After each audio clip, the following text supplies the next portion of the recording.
There's a lot of reasons, and I think one of them was, from the very beginning, I always lived below my earning level. I never ran up any credit card debt.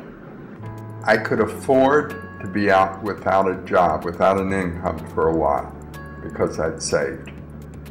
Another thing is that I really made business my hobby.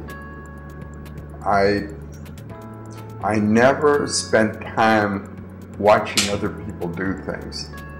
I never spent time at sports games or watching sports on TV or anything where it was other people doing. In fact, I can remember I never had a television until I couldn't get a babysitter. And then I can remember how empty I felt after the first time I'd watched TV, that it had just been a total waste of time. So that was important.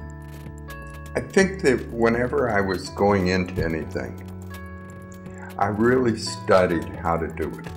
I spent a lot of time studying how to buy a business and every aspect of it. And in fact, I think to this day I've got that whole portfolio I built. I mean, I created a whole page after page of different aspects of negotiating, financing, tax laws, and so forth. And then time management became very important, because I realized the one thing that I had the least of was time. So trying to figure out what was best to do with my time.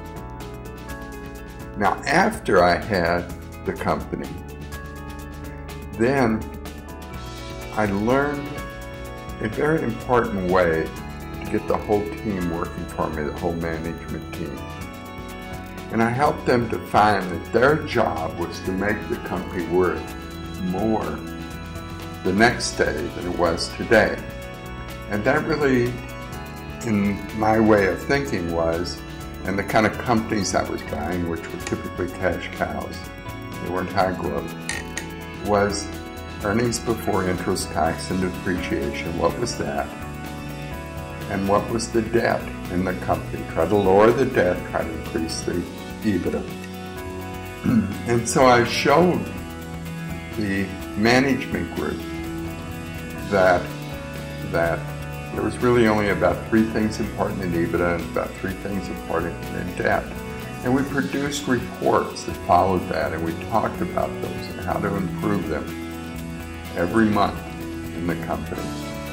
And so management knew what their job was.